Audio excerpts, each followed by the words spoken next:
श्रीमद् भागवत में आता है, सुखदेव जी महाराज राजा परीक्षित को कहते हैं, राजन मनुष्य का कर्तव्य है कि अपने जीवन काल में भगवत तत्व का ज्ञान पाले और भगवान के नाम का सुमरण करे। एक पल भी भगवत सुमरण न छूटे, उसकी कमाई अद्भुत है।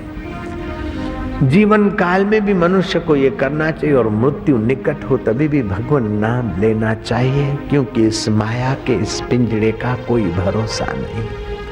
शरीर कब छूट जाए, प्राण कब निकल जाए, कोई भरोसा नहीं। इसलिए मनुष्य को भगवान नाम जपने की आदत डाल देनी चाहिए।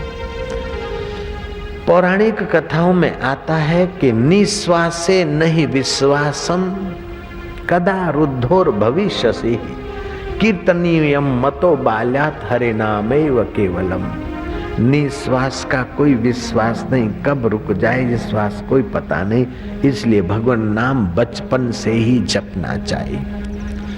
सुबह बताया गया था, आज सुबह में 8:30 पौने 9 बजे तक यहाँ था कि बीरबल को उसकी माँ ने सारस्वत मंत्र दिलाया और 12 साल की उम्र में बीरबल हट्टा कट्टा स्वस्थ आगरे में पान का गल्ला चलाता था और बीरबल के पास खोजा चूना लेने को आए। बीरबल ने जप करते करते थोड़ा शांत होकर गोता मारा और खोजा क्यों चूना लेना आया सारा जान लिया।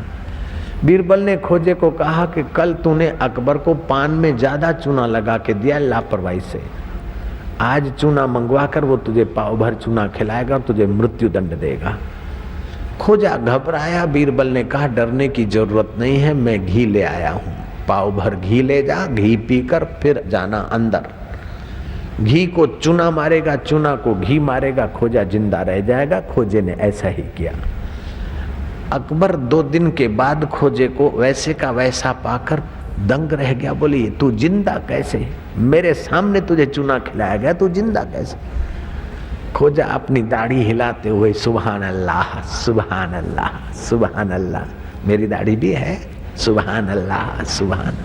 घी को चूना मारता है, चूना को घी मारता है, खोजा जिंदा रह जाता है जहां पना। सुभान अल्लाह सुभान अल्लाह। बोली तू क्या कह रहा है। खोजे ने सारी बात बीरबल की बता दी। अकबर दंग रह गया।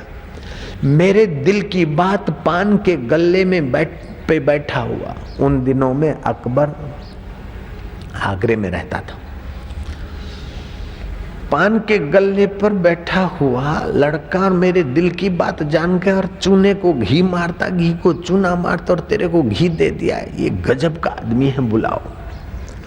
बीरबल से कुछ सवाल पूछे और फटाक से बीरबल ने उत्तर दिए। उसी समय बीरबल को अपना मंत्री पद दे दिया। बीरबल का मंत्री पद संभालना दूसरे मंत्रियों की ईर्ष्या स्वाभाविक थी। ऐसे करते करते बीरबल सारस्वत मंत्र और मन की एकाग्रता के धन से धनी हो चुके थे। उस आध्यात्मिक धन के धनी को हटाने में वे लोग सफल नहीं हुए, मंत्री सब मिलकर।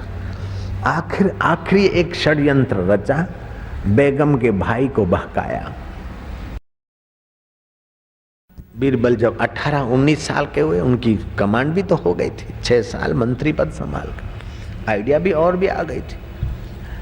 बीरबल को कुछ भी करके हटाओ इस काफर को और बीरबल की जगह पर हम तुम्हें मंत्री बनाएंगे, तुम्हारी बहन को बोलो अकबर को मजबूर कर दे। उस सुंदरी ने अकबर को मजबूर करने के लिए कई नाटक किए। एक दिन तो सुंदरी ने कहा कि जरा सी बात नहीं मानते हो। बोले बीरबल का कोई कसूर हो तो मैं निकालूं। बोले ऐसा करो कि मैं रूठ के बैठ जाती हूँ, ऊंधी खटिया करके, बाल बिखेर कर, गहने फेंक कर ऐसे बैठूंगी, देखो। उसने प्रैक्टिकल करके भी दिखा दिया। जाकर बीरबल को बोलो कि बेगम रूठ गई है, उसको मना कर राज दरबार में ले आओ। वैसे भी औरतें राज दरबार में नहीं आती, तो मैं जब रूठ के बैठूंगी तो वो मुझे छू तो सकता नहीं, मैं राज दरबार में नहीं आऊंगी। आप बोलना एक औरत को मना कर नहीं लाया तो क्या तू मंत्री होने के लायक नहीं, निकाल देना। अकबर ने कहा कि बेगम टेढ़ी खीर है, लेकिन चलो ये भी हो जाए एक प्रयोग हो जाए। कहानी कहती है कि अकबर ने बीरबल को कहा, बेगम रूठ गई है, कैसे भी उनको ले आओ मनाकर। एक धक्का लगा बीरबल को, लेकिन बीरबल के पास मन की एकाग्रता का धन था। जिसका मन एकाग्र है वो मुसीबत और स्टंट के समय भी सही समझ सूझबूझ से अपना रास्ता तय कर लेता है। जो अधीर आदमी है थोड़ी सी मुसीबत में ज्यादा टेंशन क्रिएट करके और गिर मरते हैं, लेकिन जो एकाग्रचित्त है, धैर्यवान है, वो मुसीबतों को आने जाने वाले आकाश के बादल समझते हैं और वो जानते हैं कि गम की अंधेरी रात में दिल को न बेकरार कर, सुबह जरूर आएगी, सुबह का इंतजार कर। बुद्धिमान लोग विघ्न बाधाओं से भयभीत नहीं होते, वो समझते कि बादलों जैसा है, पानी की लहरियों जैसे हैं, विघ्न बाधा क्या है। जीवन में अगर विघ्न बाधा और कठिनाई नहीं हो तो जीवन तुम्हारा बिल्कुल बेकार हो जाएगा।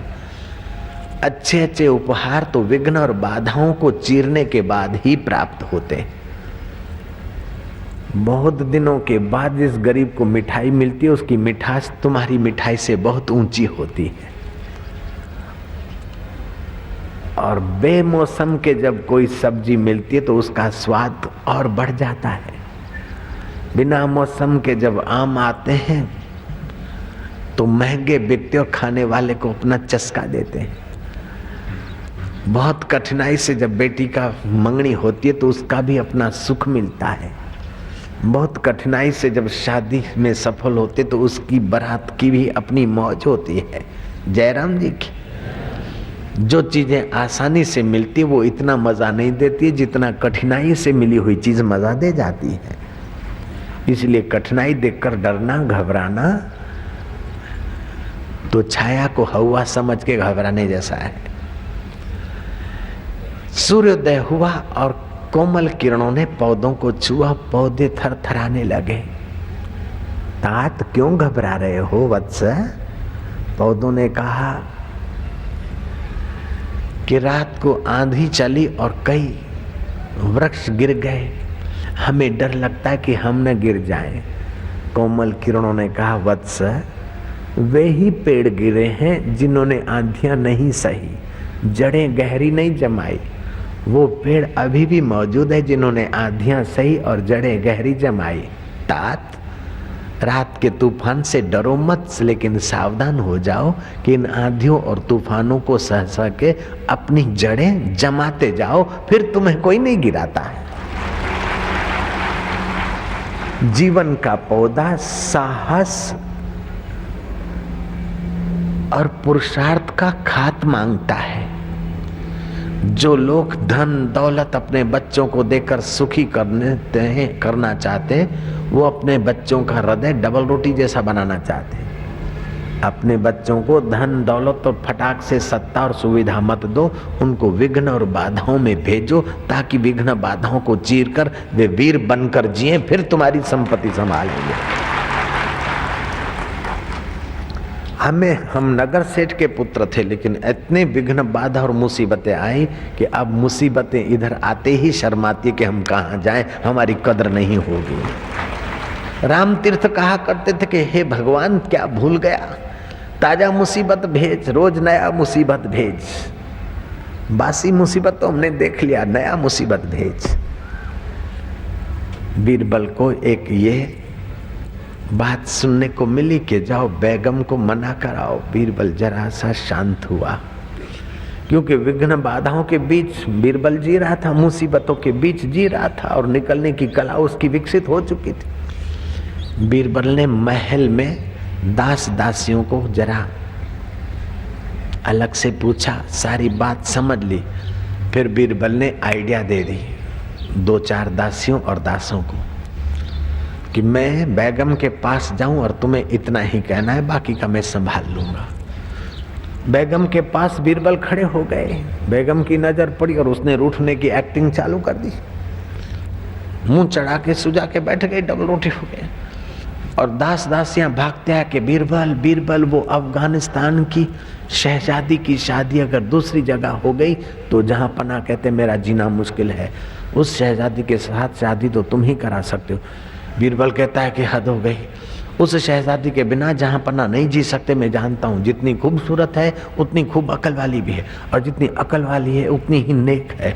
उस शहजादी को महल में लाएंगे तो महल में बस जैसे तारों के बीच चांद, ऐसा ही ये महल चमकेगा। चलो चलो मैं पहले वही करूंगा। बेगम बोलती कौन सी शहजादी? बीरबल बोलता आई हैव नो टाइम। बोले सुन तो सही, उस राण को कैसे लाओगे? मैं जो हूं फिर मेरा क्या होगा? बोले excuse me, I am going. वो कहती है कि बीरबल बीरबल सुन। बीरबल देखता है कि ठीक जगह पे निशाना लगा है। आगे बीरबल और पीछे बेगम, नंगे पैर, खुले बाल, बिखरा चढ़ा। बीरबल जा रहा है और बेगम ओ बीरबल सुन, उस राण को किसको ला रहा है? कौन सी शहजादी? ओ बीरबल जरा मान जा, बीरबल जिंदगी भर में रोती रहूंगी, बीरबल रुक जा, बीरबल रुक जा। बाजार के लोग हैरान हो गए कि बीरबल के पास ऐसा कौन सा कोहिनूर आ गया कि बेगम नंगे पैर पीछे जा रही है। चलते चलते जिसने कभी कारपेट से पैर नीचे नहीं रखा गिलम गालीचों से, वो नंगे पैर जा रही है। दाएं पैर के अंगूठे को थोड़ी सी पत्थर की ठोकर लगी और खून बह रहा है, धरती पर तिलक करती हुई जा रही है। बीरबल आगे और ये बकरी पीछे। जाते जाते बीरबल राजमहल में जहां पन्ना के पास खड़े हो गए और ये आई। कुछ भी करो उस शहजादी को मत लाओ। ये अकबर बोलता है क्या बात है? बीरबल क्या है? बीरबल बोलता क्या है, बस ला के खड़ी कर दी, देख लो।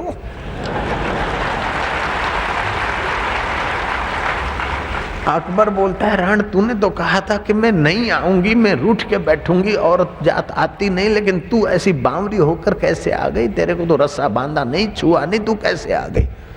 बोले ऐसे ऐसे शहजादी को लाओगे, ये लाओगे, वो लाओगे। बोले क्या बात तू कर रही है? बोले बीरबल ने कहा। बीरबल बोलता है कुछ भी हो ला के रखती। अकबर बोलता है अभी ऐसे बुद्धिमान मंत्री को हटा कर क्या मैं राज्य को गंवाऊंगा? अपने से ज्यादा बुद्धिमान व्यक्ति के साथ दुश्मनी करना अपना सर्वस्व खोना है। बुद्धिमान व्यक्ति के साथ विरोध नहीं लेना चाहिए, और जो अपनी गुप्त बातें जानते हो उनको कभी शत्रु नहीं बनाना चाहिए, ये नीति है। अति विश्वास मत रखना और अति अविश्वासु भी मत होना। अपने अधीन जो लोग हैं उनसे काम तो लेना, लेकिन कभी कभी प्यार की वृष्टि भी कर देना। जो आपके नौकर चाकर या आपके असिस्टेंट है उनको ये एहसास हो और ईमानदारी का एहसास हो कि आप उनका ख्याल रखते हैं। अपने बच्चों का तो ख्याल रखो, लेकिन अपने नौकर और नौकरानी का भी थोड़ा ख्याल रखो। आप उनको चाहोगे तो वो आपके काम को और आपकी इज्जत को चाहेंगे, ये भी नीति है जयराम जी की। बार बार अंट संट उनकी आप इंसल्ट करते रहोगे तो बाहर से वो भले आपको मजबूरन होकर सलाम करे, भीतर से आपकी वीक पॉइंट जहां तहां गाते फिरेंगे। जयराम जी बोलना पड़ेगा। इसलिए सत्संग आपका सर्वांगी विकास चाहता है। जिसके जीवन में सत्संग नहीं और सब कुछ है, सत्संग नहीं है, वो आदमी अभागा तो जरूर है। जिसके जीवन में सब कुछ है लेकिन सत्संग नहीं है, वो अभागा तो जरूर है। बड़े में बड़ा दुर्भाग्य ये है कि सारा इकट्ठा किया हुआ बना बनाया खेल मृत्यु के झटके में सब छूट जाए, फिर जाकर किसी के गर्भ में ऊंधे लटको, मासिक धर्म का खून पियो, अन्न में औषधि में टिको और कोई खाए उसमें वीर्य बनो, और फिर गर्भ के लिए भागो गंदे उजवे से। और गर्भ मिले ये कोई जरूरी नहीं है। गर्भ मिलने के पहले तो कई बार धक्के मिलते, बाथरूम में बह जाता, गटर में जीव बह जाता है। ये बड़े में बड़ा दुर्भाग्य तब तक चालू रहेगा जब तक सत्पुरुषों का सानिध्य और सत्संग का प्रसाद जीवन में नहीं आया। कृष्ण कहते प्रसादे सर्व दुखानाम हानि रस्योपजायते प्रसन्न चेतसो ह्यासु बुद्धि पर्यवितिष्ठते। प्रसाद से सारे दुखों का अंत होता है और चित्त में प्रसन्नता प्राप्त होती। अंतरात्मा की प्रसन्नता पाना तुम्हारा जन्म सिद्ध अधिकार है। तुम ये चीजें बढ़ा बढ़ाकर, ढेर बढ़ा बढ़ाकर मर मिटने के लिए नहीं आए हो, लेकिन अपना आनंद, ज्ञान और माधुर्य बढ़ाकर अमर आत्मा का साक्षात्कार करने को आए हो। इस बात को बार बार दोहराओ।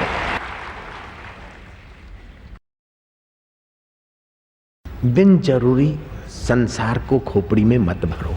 एक आदमी रेलवे स्टेशन पर गया, इंक्वायरी ऑफिस, सर अहमदाबाद जाने वाला दिल्ली मेल कितने बजे आता है? बोले 8 बज के इतने मिनट।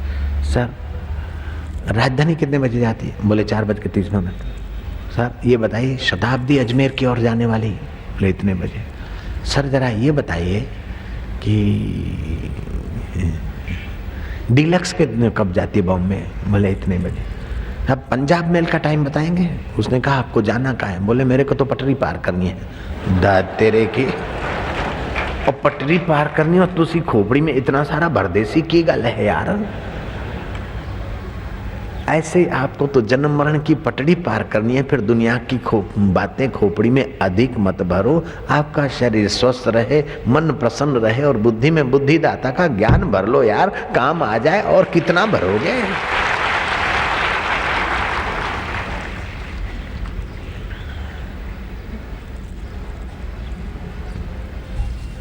श्री कृष्ण कहते हैं तत्र एकाग्रह मन कृत्वा यत चित्तेन्द्रिय क्रिया उपविश्यासने युंजन योगात आत्मविशुद्ध है।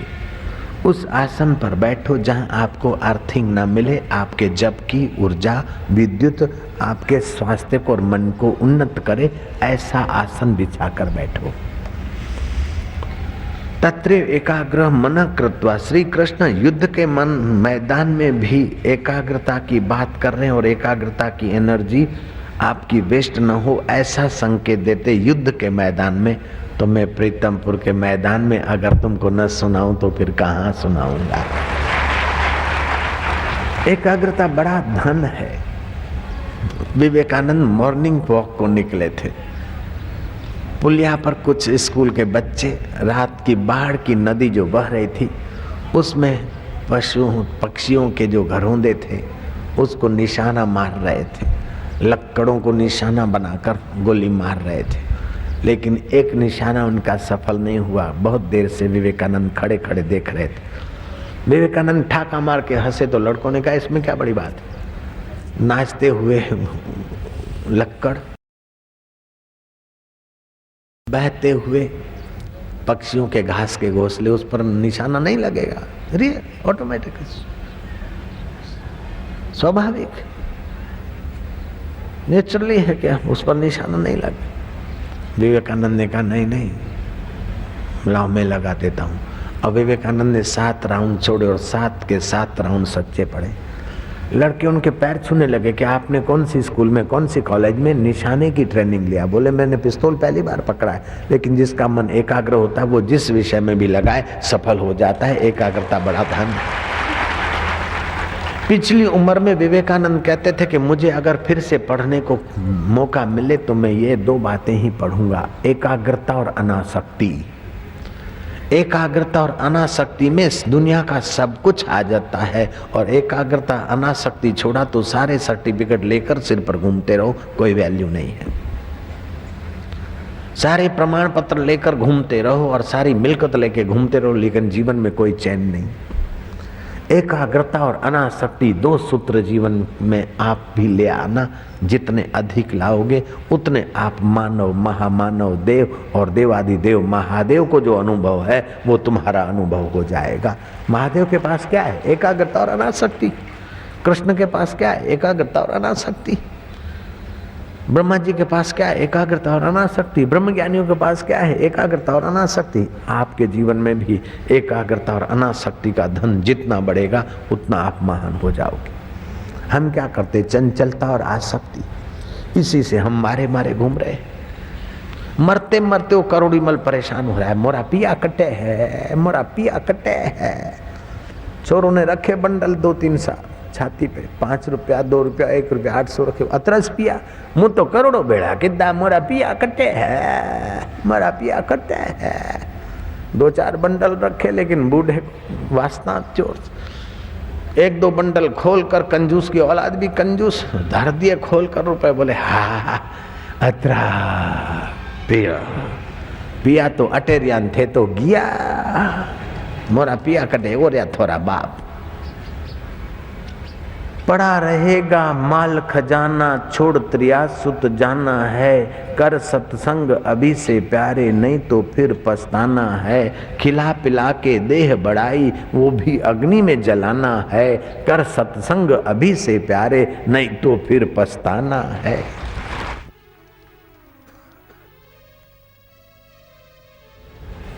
यतो यतो निश्चरति मनश्चंचलम स्थिरम ततस्ततो नियमेतद आत्मन्यव वशम नयेत। यह अस्थिर और चंचल मन जहाँ जहाँ विचरण करने जाता है वहाँ से हटाकर उसको एक परमात्मा में ही लगाए। मानो मन गंगा की तरफ चला गया तो गंगा की गहराई में वह परमात्मा की शीतलता है। ये स्मरण करने से गंगा भले दिखती रहे, मन शांत होगा।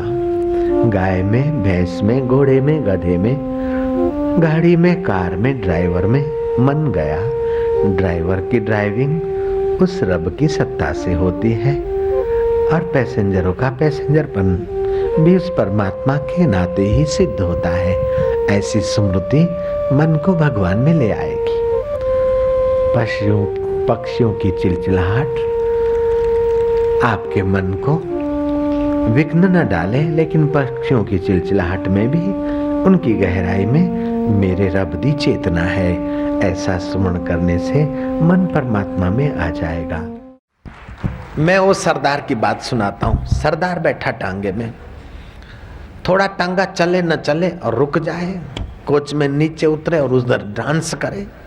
सरदार देखे यार ये हद करता है, लेकिन सरदार ने कहा भाई अब बैठ गए तो बैठ गए, कर्नाट प्लेस जाना सी।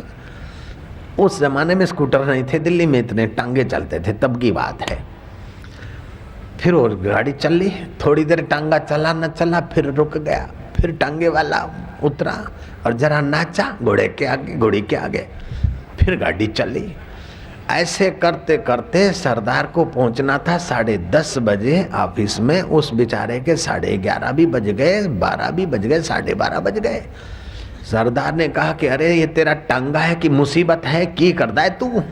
बोले सरदार जी गुस्ताखी माफ हो, शादी विवाह की घोड़ी मैंने बांध दी है, थोड़ा सा 4 कदम चलते ही इसको डांस की जरूरत पड़ती है। सरदार जी होण पहुंच दे सी, तुसी फिक्र न करो यार, भले 8 कम दे देना लेकिन मैं पहुंचा देना है। सरदार ने कहा भाई तू 8 नहीं, रुपया ज्यादा ले, मेरे को टाइम से पहुंचा। वो टांगे वाला बोलता है सरदार जी क्या करे, शादी विवाह की घोड़ी टांगे में बांध दी। ऐसे ही हमारी बुद्धि रूपी घोड़ी भी शादी विवाह की है, थोड़ा सा लगा मन न लगा तो फिर इधर उधर की बातें चाहिए, तो आप जल्दी से फिर हरि ही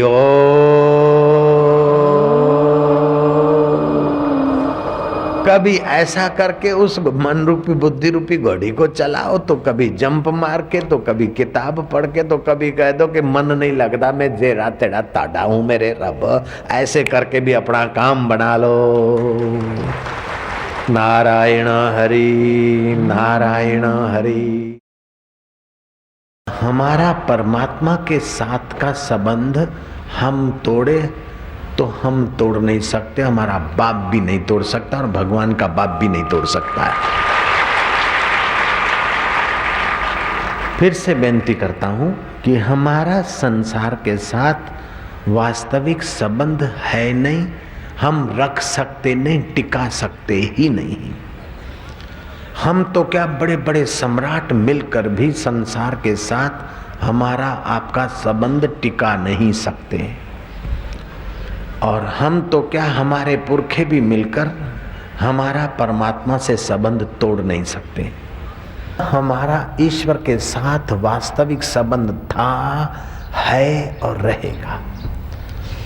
संसार के साथ अपना संबंध हम तो नहीं जोड़ सकते, हमारे सारे पुरखे मिलकर भी संसार के साथ हमारा संबंध स्थायी नहीं रख सकते। और हमारे पुरखे मिलकर भी हमारा ईश्वर के साथ का संबंध तोड़ नहीं सकते। यहाँ तक कि हम, हमारे बाप दादे, सारे पुरखे मिलकर भी हमारा ईश्वर के साथ का संबंध तोड़ नहीं सकते, और ईश्वर भी हमारा उसके साथ का संबंध तोड़ नहीं सकता। ईश्वर का बाप भी नहीं तोड़ सकता है। बाबा जी, आप ईश्वर के लिए इतनी दादागिरी की बात कर रहे हैं कि हाँ, मोहब्बत जब जोर पकड़ती तो शरारत का रूप ले लेती है।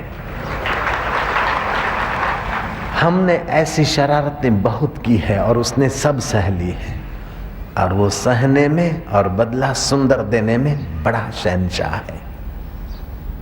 जयराम जी बोलना पड़ेगा। एक बार नहीं, हमने कई बार उससे शरारतें की। नर्मदा किनारे सब कुछ फेंक के बैठ गए। मेरा और तेरे साथ का शाश्वत संबंध है, तो मेरी भूख तेरी भूख है, मेरी विफलता तेरी विफलता है, और मेरी खुशियां तेरी खुशियां हैं। सोचा मैं न कहीं जाऊंगा, यहीं बैठ के अब खाऊंगा। जिसको गरज होगी आएगा सृष्टिकर्ता, खुद लाएगा। लाया, खिलाया और जिंदा रखा, तुम्हारे सामने बैठा।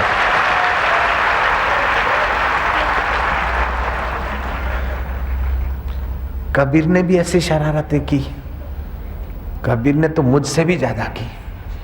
कबीर कहते हैं, भला होया हरि बिसर्यो। अब तो जयराम जी बोलना पड़ेगा फिर से। भला होया हरि बिसर्यो, सिर से टली बला। कितनी हिम्मत है, कितनी मोहब्बत है, कितनी गहरी शरारत है। भला होया हरि बिसर्यो, सिर से टली बला। मुख से जपूं न कर से जपूं, उर से जपूं न राम। भाई अभी तो बोलते सिर से टली बला, लेकिन मन में जपोगे, कर में जपोगे, नहीं तो हृदय से जपोगे। बोले नहीं, मुख से जपूं न कर से जपूं, उर से जपूं न राम। राम सदा हमको जपे, हम पावे विश्राम।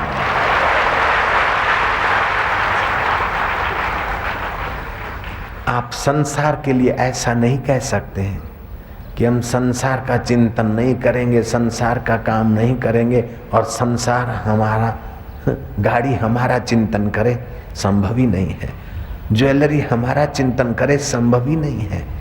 मकान और रुपए और बैंक बैलेंस हमारा चिंतन करे, संभव ही नहीं है। लेकिन हमारा पिया हमारा चिंतन किए बिना नहीं रह सकता है यार। जो त्रिभुवन को नाच नचावे, बाँ को अहिरन की छोरियां, छछन भरी छाछ पर नाच नचावे, वो कैसा है प्रेमास्पद। तो आप उसके साथ सनातन आपका संबंध है, केवल गलती से हम मारे जा रहे हैं। मिथ्या ज्ञान से हम मारे जा रहे हैं, नासमझी से हम परेशान हो रहे हैं। ये नासमझी छोड़े बिना कितना भी तप करो, कितना भी व्रत करो, कितना भी यात्रा करो, लेकिन पूर्णता का अमृत नहीं मिलता। तुलसीदास ने कहा,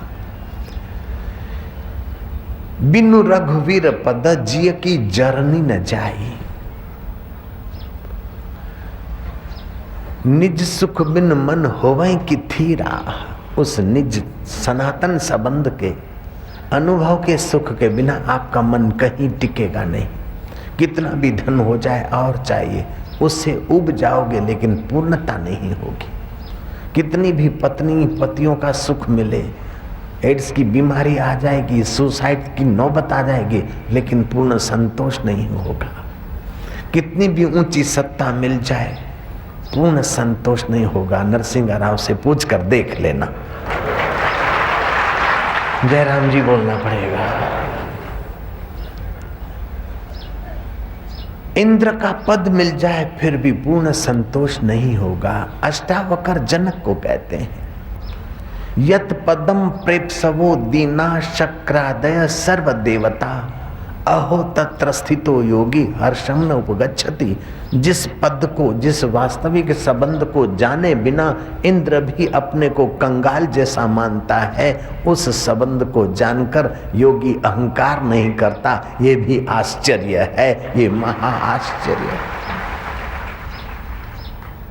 ब्रह्मज्ञानी को खोजे महेश्वर, ब्रह्मज्ञानी आप परमेश्वर, ब्रह्मज्ञानी का कथ्या न जाई आधा अखर, ब्रह्मज्ञानी सबका ठाकुर। और वही ब्रह्मज्ञानी दो चेलों के साथ भूखमरी करते हुए यात्रा कर रहा है।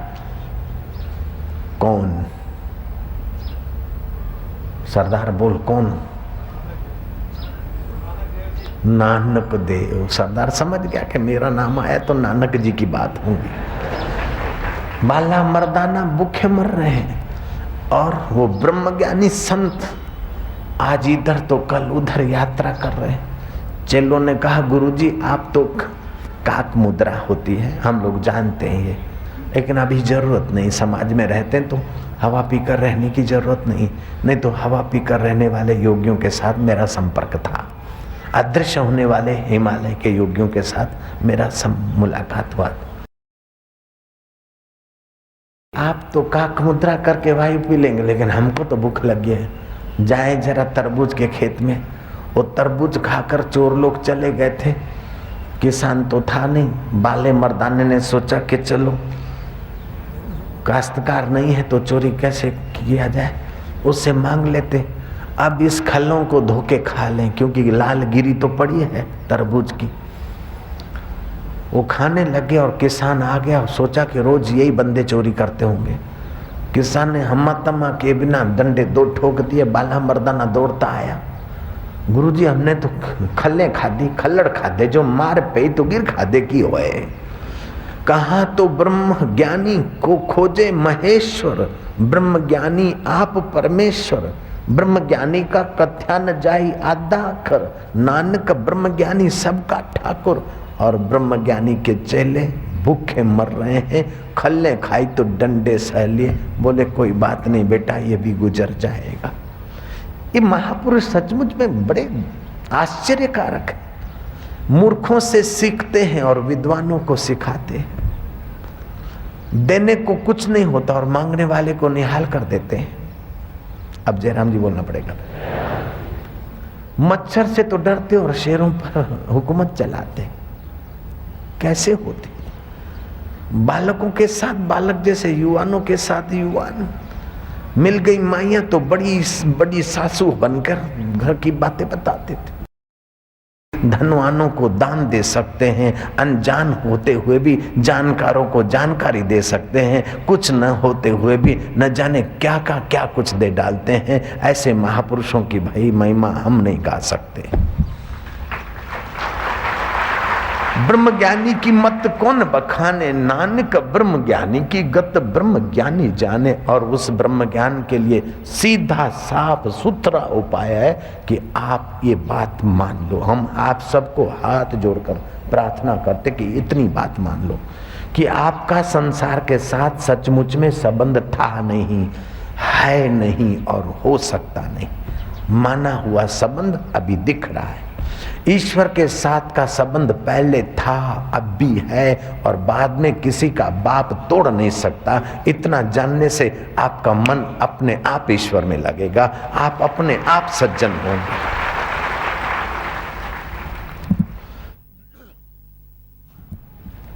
तीन प्रकार के संबंध होते हैं। बच्चा जन्मा, हो गया खंडेलवाल, जयराम जी की जन्मा, उसके कुल में हो गया खंडेलवाल, नाम रख दिया, हो गया सोनू, मोहन आदि, नारायण जो भी।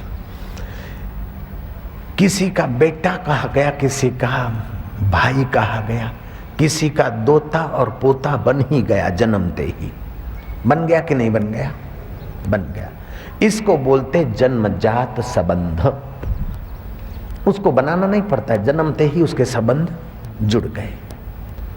बड़ा हुआ, स्कूल गया, कुछ दोस्त हुए, कुछ दुश्मन हुए, कोई मास्टर हुआ तो कोई अपना शागिर्द हुआ, कोई कुछ हुआ। इसको बोलते संपादित संबंध। शादी की, कोई साला बना, कोई ससुरा बना, कोई साड़ू बना, कोई कुछ बना। पार्टियों में गया, कोई अपनी पार्टी वाला तो कोई विरोधी पार्टी वाला। ये संपादित संबंध बन गए। नौकरी की, कोई बॉस बना, कोई असिस्टेंट बना, कोई डिपार्टमेंट वाला बना तो कोई डिपार्टमेंट का हरीफ बना। ये संपादित संबंध है। तो एक हुआ जन्मजात संबंध, दूसरा हुआ संपादित संबंध, तीसरा है आपका सनातन संबंध। सृष्टि नहीं थी तब भी आपके साथ संबंध था, सृष्टि है तब भी है, जन्म है तब भी है, और जन्म छोड़ देते हो शरीर तब भी है। ये सनातन संबंध आपका ईश्वर के साथ था, है और रहेगा।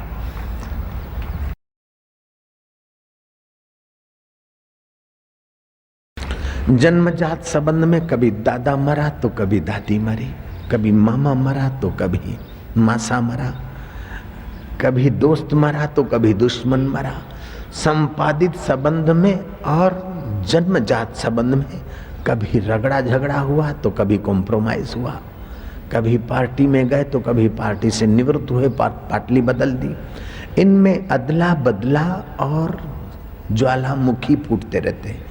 कभी पत्नी नाराज तो कभी पति नाराज, कभी देरानी का झगड़ा तो कभी जेठानी का जुलम, कभी सासू का कोप तो कभी बहू का कोप। इसमें ज्वालामुखी फूटते रहते हैं संपादित संबंध में और जन्मजात संबंध में। तुम कितना भी थाम रखो फिर भी खटपट होती ही रहती है, और मृत्यु का झटका आया दोनों संबंध समाप्त हो जाते हैं। लेकिन जन्म के पहले तुम्हारा उस चैतन्य आत्मा के साथ सनातन संबंध था। जन्म के वक्त भी है, बाल्यावस्था में भी है, किशोर अवस्था में भी है, यौवन अवस्था में भी है, और आपका शरीर मर जाता है फिर भी आपका उस चेतन के साथ संबंध नहीं मरता है। इतना सनातन संबंध के तुम धनी होकर कब तक इस माया में हाथ फैलाते रहो। सो क्यों बिसरे जिन सब कुछ दिया, सो क्यों बिसरे जिन गर्भ तेरा क्या। उस सनातन संबंध की स्मृति आप याद कर दो बस। भगवान मिलते मिलते नहीं है, और जो भगवान मिलते हैं वो बिछड़ते हैं।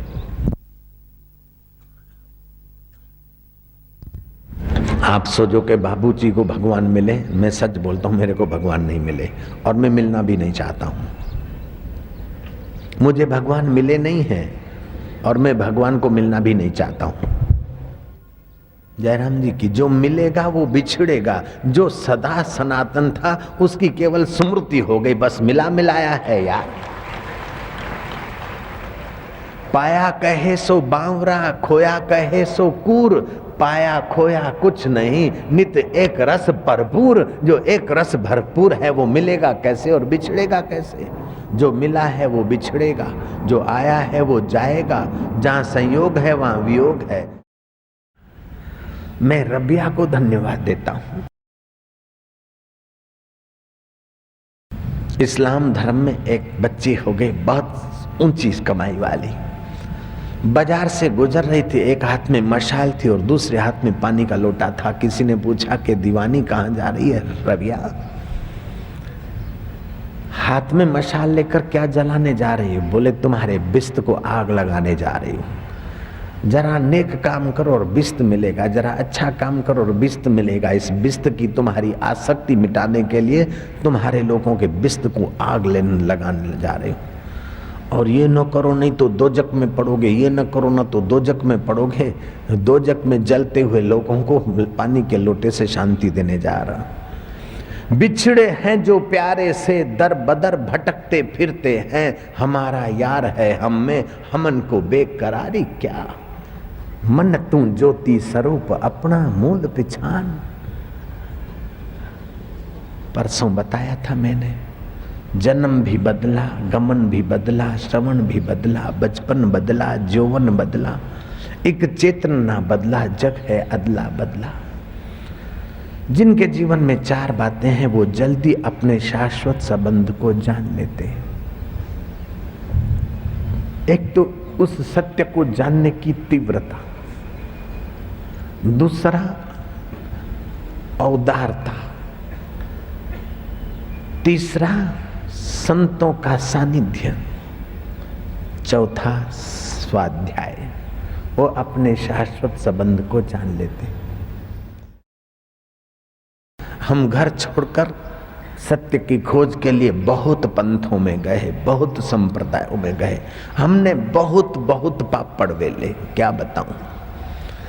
हम 3 साल के थे तो कुछ चमत्कार होने लगे थे, 10 साल के थे तो रिद्धि सिद्धियों के खेल देखे, 22 साल तक की उम्र में न जाने क्या क्या पापड़ वेले।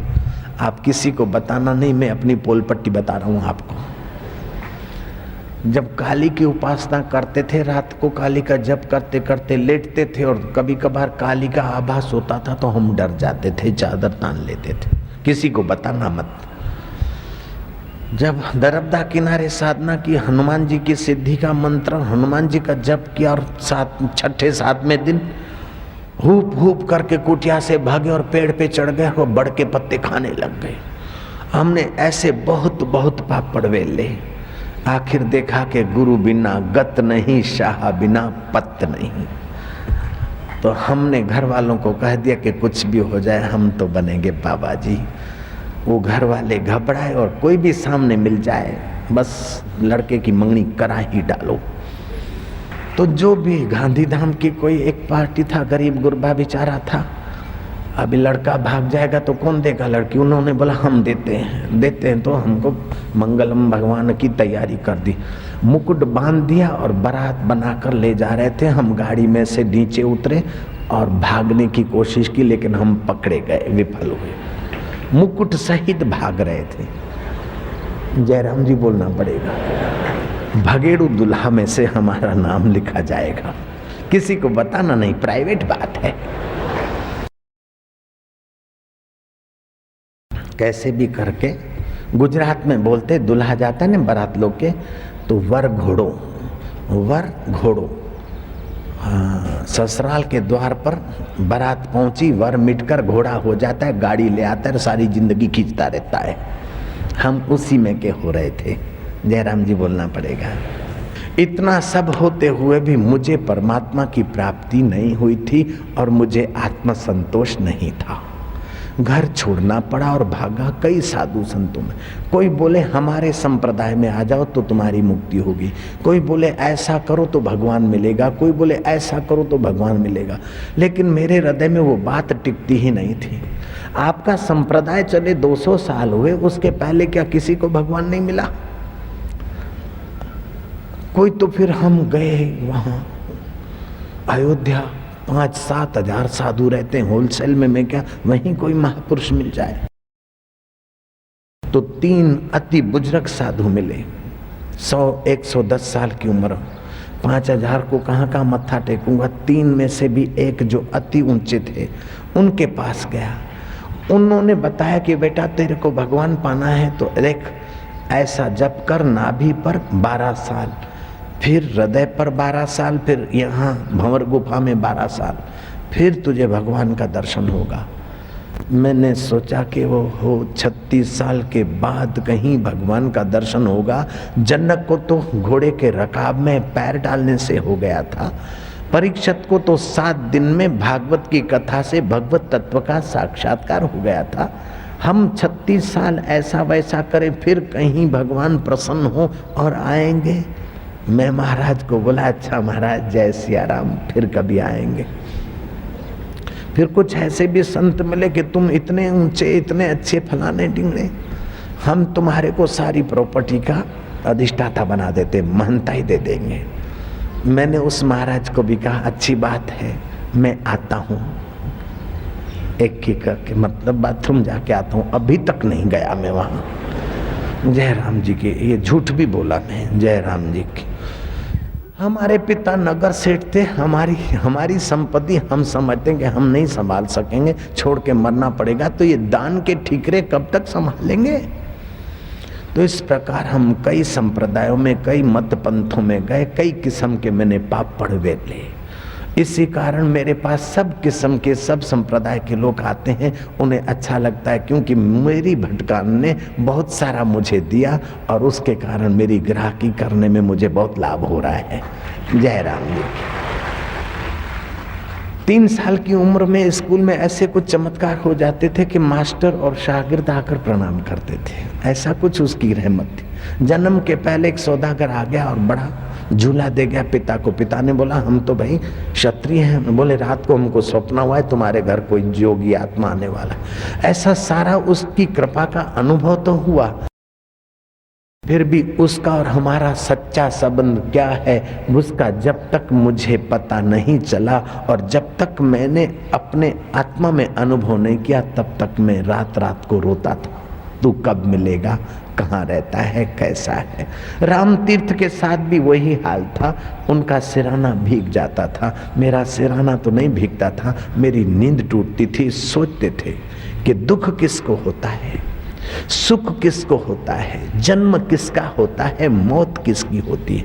ये हमारा मकान, हमारा दुकान, ये हमारा करके मृत्यु का झटका लगता है। जिस बॉडी को खिलाए पिलाए वो भी तो यहाँ पड़ी रहेगी, तो हमारा वास्तव में क्या है, हमारा दुकान के साथ क्या संबंध है, हमारा घर के साथ क्या संबंध है, ये तो सुन सुन कर माना है, वास्तविक में हमारा क्या संबंध है, ये प्रश्न उठते थे।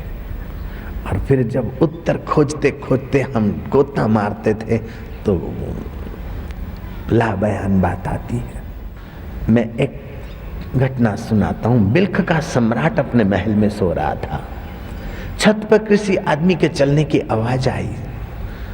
सम्राट, बिल्ख के सम्राट इब्राहिम ने कहा कि कौन है, सम्राट की छत पर रात को घूम रहा है। गेबी आवाज ने कहा कि मैं घूम रहा हूं, मेरा ऊंट खो गया है, तुम्हारी छत पे खोजने आया हूं। बिल्ख का सम्राट कहता है कि तुम पागलों से भी बदतर आदमी मालूम होते हो, सम्राट की छत पर ऊंट खोजा जाता है, सम्राट की छत पर ऊंट हो सकता है, तुम कोई महापागल आदमी होते हो। तब गेबी आवाज ने कहा कि अगर सिंहासन पर अहम फुलाकर सुख टिक सकता है और रानियों के हाड़ मांस चाटने से सुख हो सकता है, सुख टिक सकता है, तो इब्राहिम छत पे ऊंट भी टिक सकता है, और मैं वही खोजने आया हूं। बड़ी मार्मिक बात कह दी उस गैबी आवाज ने। सुबह हुआ, इब्राहिम खोज खोज के उस गैबी व्यक्ति को थक गया। राज दरबार में काम चल रहा है, हाँ की जगह हाँ, ना की जगह ना कहे जा रहा है, लेकिन वही रात की बात घूम रही है। अगर राज सिंहासन के अहम पोषने में सुख टिक सकता है, ललनाओं के हाड़ मांस के शरीर को चाटने चूसने में सुख टिक सकता है, तो छत पे ऊंट भी टिक सकता है। वही विचार विचार में एक फकीर आ गया, टांग पे टांग चढ़ाकर सामने बैठ गया। बिल्ख के सम्राट इब्राहिम ने कहा कि महाराज ये क्या करते हो, ये कोई सराया नहीं है। महाराज ने पूछा कि तुम्हारे पहले कोई था? बोले हाँ, दूसरा राजा था। उसके पहले? बोले दूसरा था। तुम सदा रहोगे? बोले नहीं महाराज, मैं भी तो जाऊंगा, दूसरा आएगा। तो जो कोई आके गए और जो खड़े हैं वो भी जाने वाले हैं, और जो आएंगे वो भी जाने वाले, तो सराया तू किसको बोलता है? इब्राहिम की चेतना जगी कि महाराज जब सराया है तो इस सराय को आप ही संभालिए, मैं जाता हूँ। बिल्ख का सम्राट भारत में आया। इब्राहिम संन्यास ले लिया उसने, मैं कौन हूं इसकी खोज के लिए। लकड़ियां करता, जंगल में बेचता और उसमें से रोटी और खजूर खा के गुजारा करता। महीना 2 महीना में जो पैसे बचते साधुओं को भंडारा कर देता था। त्याग का सामर्थ्य था उसमें, दान का सद्गुण उसमें था। कई मुंजी लोग अथवा कई वीआईपी लोग आते हैं ना, तो मैं देखता हूँ खाली हाथ आते हैं, प्रसाद या फूल माला लेके चले जाते हैं। वो वीआईपी लोग घाटे में रह जाते हैं। जयराम जी की, मुझे तो घाटा नहीं पड़ता, समिति वालों के फूल हार और वीआईपी लेके चले जाते हैं, लेकिन वीआईपीओं को संत के द्वार पर कभी न कभी कुछ न कुछ सेवा कार्य करके अपना भाग्य बना लेना चाहिए। ये बात भी मैं खुलेआम कह देता हूँ। नारायण हरि। खैर यहाँ के वीआईपी तो बेचारे सज्जन हैं, सरल हैं, और कई जगहों पर ऐसे वीआईपी होते हैं कि जो उनको लेना चाहिए वो नहीं ले पाते हैं। आते हैं जरा सा वो करके खिसक जाते हैं, 2 वचन भी नहीं ले पाते। यहाँ के वीआईपी तो पूरा सत्संग ले रहे हैं। जयराम जी की। महाराज बिल्ख के सम्राट के चित्त में यह भाव आया कि मैं राजपाट छोड़ के आया हूं। देखो इतना त्याग है, फिर भी सत्संग के अभाव में त्याग भी रिएक्शन कर रहा है। मैं राज्य छोड़कर आया हूं। ये साधु क्या जाने, ये सन्यासी क्या जाने, मैं रोटी के टुकड़े के लिए साधु नहीं बना और अभी भी पसीना बहाता हूँ, खजूर और रोटी खाता हूँ, बचता है दान कर देता हूँ। यहाँ गोता खा रहे हैं क्योंकि संसार के साथ का संबंध सच्चा मान रहे हैं और ईश्वर के साथ के संबंध का पता नहीं है। बिल्ख का सम्राट है, राज्य छोड़ दिया, सन्यासी हो गए, पसीना बहा रहे हैं, लकड़ी बेचकर खा रहे हैं, बचता है भंडारा कर रहे हैं। ये सब गुण अच्छे हैं, लेकिन इन गुणों के साथ भी सत्संग के अभाव में ये गुण अवगुण का रास्ता पकड़ रहे हैं। ये साधुओं को क्या पता खड़िया पलटन को, ये तो छोटी नौकरी छोड़ के आया, मैं बड़ा राज्य छोड़ के आया हूं। अरे तुमने रामानुजाचार्य की बात नहीं सुनी? रामानुजाचार्य एकादशी के दिन भगवान के विग्रह को स्नान करा रहे थे। एकाएक भगवान की पीठ पर फोड़ा दिखा। रामानुजाचार्य घबराए, बोले प्रभु ये क्या है? बोले रामानुज ये तुम्हारे बाण छूटे हैं, उसी ने फोड़ा किया है, घाव हुआ है, फोड़ा हुआ। प्रभु मेरे बाण? बोले हाँ। तुम जब खंडन करते हो, किसी की निंदा करते हो, तो बोले प्रभु मैं तो नास्तिकों की निंदा करता हूँ। बोले सज्जन उदार आस्तिक मेरे हृदय के अग्र भाग में रहते हैं, तो नास्तिक मेरे पीठ के भाग में। जब समग्र मैं हूँ तो नास्तिक भी तो मेरे ही स्वरूप है, मुझी में है। तुम एक की प्रशंसा करते हो, दूसरे की निंदा करते हो, दूसरे की गहराई में भी तो मैं हूँ। रामानुज अगर अपना कल्याण करना हो तो खंडन मंडन छोड़ो, मुझ में राम तुझ में राम, सब में राम समाया है। कर लो सभी से प्यार, जगत में कोई नहीं पराया है। एक ही माँ के बच्चे हम सब, एक ही पिता हमारा है। रामानुज ने खंडन मंडन छोड़ दिया और फिर महापुरुष होकर उभरे। अभी इब्राहिम, बिल्ख का इब्राहिम खंडन कर रहा है कि खड़िया पलटन साधु क्या है, जय जय सियाराम, रोटी खाई सो गए, हम तो पसीना बहाते हैं। मैं कुछ हूं, ये अहंकार उसको पकड़ लिया। लेकिन ईमानदारी से ईश्वर को पाने की जो जिज्ञासा थी, अंदर से नालत बरसी कि तुझे अहंकार है, मैं कैसे मिलूंगा। तू दूसरों को हीन समझता और अपने को श्रेष्ठ समझता है, अपने को तो जानता नहीं है। अहंकारी मैं तुझे कैसे मिलूंगा। न जाने वो किसको किस तरीके से प्रेरणा दे और किसको किस तरीके से ऊपर उठाए, कहना मुश्किल है। आप अपने बल से आए हो, इस बात पर मैं नहीं मानता। आप और हम अपने बल से यहाँ बैठे, इसमें मेरा विश्वास नहीं। आपका हमारा कोई ऐसा शुभ कर्म हो गया है, जाने अनजाने, जो उस अंतर्यामी को पसंद पड़ गया है, देर सबेर प्रकट होना चाहता है, इसलिए आप हम यहाँ सत्संग में पहुँचे। कोई न कोई तुम्हारे द्वारा सत्कर्म हो गया है, चाहे सासू की सेवा किया हो, चाहे बहुरानी को अपनी बेटिया की नाई पर प्रेम दिया हो, चाहे अपने नौकर में ही नारायण समझकर उसका ख्याल रखा हो, चाहे माता पिता की दुआ लिया हो, चाहे कोई साधु संत का देवी कार्य किया हो। तुमने कुछ न कुछ ऐसा शुभ कर्म किया है जो तुम्हारे अंतर्यामी परमात्मा को पसंद पड़ गया है, उसी के कारण आप सत्संग में बैठ पाए हो। नहीं तो कल युग में सत्संग में बैठना बड़ा मुश्किल है भैया।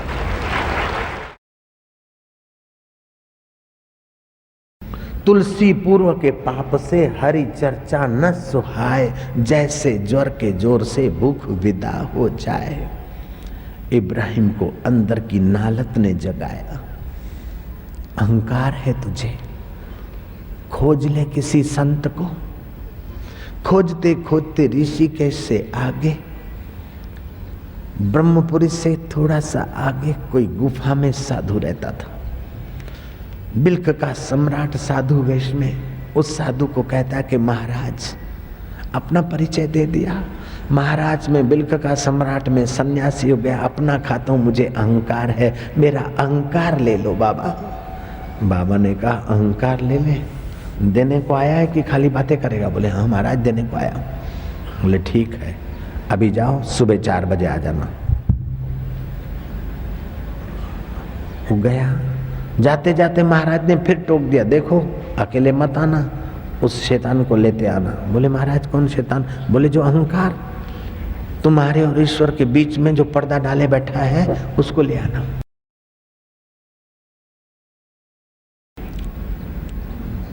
बिल्क का सम्राट सोचता है कि ये गजब है बाबा, उसको ले आना, क्या वो तो साथ में रहता है।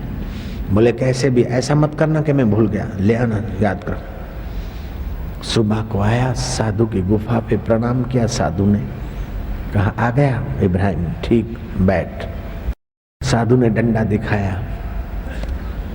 वो कहाँ गया तेरा अहंकार, कहाँ छोड़ के आया? बोले महाराज वो तो साथ में ही रहता है। कहाँ रहता है खोज, खबरदार हो। साधु ने आंख दिखाई, बाहर से जरा कड़क आंख थी, भीतर तो करुणा भरी होती है संत के हृदय में। दुर्जन की करुणा बुरी, भलो साईं को त्रास, सूरज जब गर्मी करे तब बरसन की आस। आंख दिखाते हुए साधु ने कहा कि वो अहंकार जब तक नहीं देगा तब तक जाने नहीं दूंगा, समझे? खोपड़ी पर जरा डंडा, मैं नहीं लगाऊंगा जोर से, उठने नहीं दूंगा। खोज अहंकार कहाँ है, मेरे को दे। अरे देखता क्या है, खोज खोज कहाँ है अहंकार, खोज। आंख की पुतली हिले मत, 1-2 मिनट ऐसा प्रयोग करो, आपका मन शांत होने लगेगा। ये आप लोगों के लिए मैं कह रहा हूं। इधर उधर क्या देखता है, आंख की पुतली हिलाए बिना सोच अहंकार कहाँ रहता है। सोचे, आंख की पुतली हिले नहीं तो मन एकाग्र हुआ। साधु ने अपनी रहमत बरसा दी थोड़ी सी। बोले अब क्या देखता है, खोज खोज कहाँ रहता है अहंकार, खोज।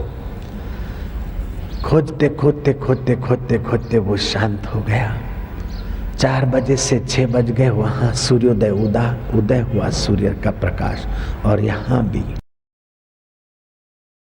अपने शाश्वत संबंध की स्मृति प्रकट हुई। चेहरे पर ब्रह्म तेज, वो नूरानी निगाहें, वो सौम्यता। गुफा का साधु समझ गया कि काम बन गया है। इब्राहिम बोले बाबा, बोले बेटा वो अहंकार दे दे। बोले इब्राहिम चुप। अरे जो तेरे और ईश्वर के बीच में अहंकार था वो दे दे मेरे को। एकदम सौम्य भाव, कहना चाहते हैं लेकिन वाणी नहीं चल रही। बोल क्या बात है? जो अहंकार सदियों से सता रहा था उसको खोजा तो ला मेरे को दे दे। बोले महाराज जब तक असावधान थे तब तक वो ही मुझे लूट रहा था, और खोजने गया तो वो गायब हो गया और कभी पैदा भी नहीं हो सकता है। जैसे प्याज की परतें हटाओ, प्याज को खोजते खोजते परतें हटाओ, प्याज फिर पैदा नहीं हो सकती, वही की वही। केले के थड़ को खोजते जाओ, परतें हटाते हटाते गायब। ऐसे अहंकार को खोजो तो अहंकार जैसी कोई चीज नहीं है, और नहीं खोजो तो यही सता रहा है कि मेरा घर है, मेरा मकान है, मैं साधु हूँ, मैं गृहस्थी हूँ, मैं दुखी हूँ, मैं सुखी हूँ। देखती आंख है और कम वक्त कहता है मैंने देखा, सुनते कान है बोलता है मैंने सुना, सोचता मन है बोलता है मैं सोच रहा हूँ, निर्णय करती बुद्धि बोले मेरा निर्णय है। और मैं अग्रवाल हूँ, मैं खंडेलवाल हूँ, मैं पंजाबी हूँ। मेरे भैया ये सारा तेरे अहंकार का खेल है, तू तो परमात्मा का है और परमात्मा तेरा है, ये सनातन सत्य है। बाकी सारा इस अहंकार का खेल है। कबीर ने बहुत सुंदर ढंग से कहा है, खोजत खोजत कबीरो गयो हेराई। खोजते खोजते जैसे लूण की पुतली, नमक की पुतली दरिया खोजने जाए तो वो दरियामय हो जाती है, ऐसे ही तुम्हारा दिल दिलबर को खोजने जाए तो स्वयं दिलबरमय हो जाता है। देखा अपने आप को मेरा दिल दीवाना हो गया, ना छेड़ो मुझे यारों में खुद पे मस्ताना हो गया। अपने आप पे मस्ताना। स्वर्ग क्या चीज है, वैकुंठ क्या चीज है, फलानी रिद्धि सिद्धि क्या चीज है।